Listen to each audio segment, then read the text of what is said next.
தமிழகத்தில் உள்ள அனைத்து கட்சிகளில் உள்ள தொண்டர்களும் ஏன் பெரும்பாலான தலைவர்களும் ஆட்சியிலும் அதிகாரத்திலும் தங்களுக்கு உரிமை வேண்டும் என்று கோருவதிலே தவறு கிடையாது என்பதுதான் தமிழ் மாநில காங்கிரஸ் கட்சியினுடைய எண்ணம்.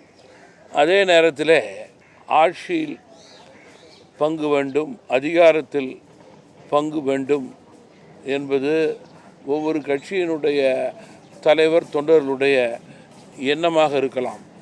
எண்ணத்துக்கு தடை கிடையாது. அதே நேரத்தில் ஒரு இலக்கு வேண்டும். கூட்டணி தேர்தலிலே வெற்றி பெற வேண்டும் என்ற இலக்கோடு எல்லோரும் பணியாற்ற வேண்டும் என்பதுதான் தமிழ் மாநில காங்கிரஸ் கட்சியினுடைய வேண்டுகோள். இலக்கை நாம் முறையாக சரியாக பயன்படுத்தி கொண்டால் தேர்தலுக்கு பிறகு நிச்சயமாக வருங்காலங்களிலே தொண்டர்கள் தலைவர்கள் நினைப்பது போல எண்ணிக்கைக்கு ஏற்றவாறு ஆட்சியிலும் அதிகாரத்திலும் பங்குறுவதற்கான வாய்ப்பு நிறைய இருக்கிறது. நான் தமிழ் மாநில காங்கிரஸ் கட்சியினுடைய எண்ணம் என்பதை விட வெளிப்படையாக தமிழகத்தில் உள்ள எல்லா கட்சிகளுடைய தலைவர்கள் தொண்டர்கள் எண்ணம் இதுவாகவே இருக்க முடியும். முழு பூசணிக்காய வேண்டுமானால் எந்த கட்சி வேண்டுமானாலும் சோற்றிலே மறைக்க பார்க்கலாம். ஆனால் உண்மை நிலை இதுவாகத்தான் இருக்க முடியும். நீங்கள் ஆட்சியிலும் அதிகாரத்திலும் பங்கு வேண்டும் என்று நினைப்பது இந்த கால அரசியலிலே எந்த கட்சி தொண்டர்கள் நினைத்தாலும் அது தவறு கிடையாது. ஆனால் நான் சொல்வது போல அந்த எண்ணத்தில் தவறு கிடையாது. எண்ணத்தை தாண்டி கூட்டணி வெல்ல வேண்டும் என்ற இலக்கு இருக்க வேண்டும். அந்த இலக்கை அடைய வேண்டும். இலக்கை அடைந்த பிறகுதான் எண்ணங்களை நிறைவேற்றக்கூடிய வாய்ப்பு வரும் என்பதில் மாற்று கருத்து கிடையாது.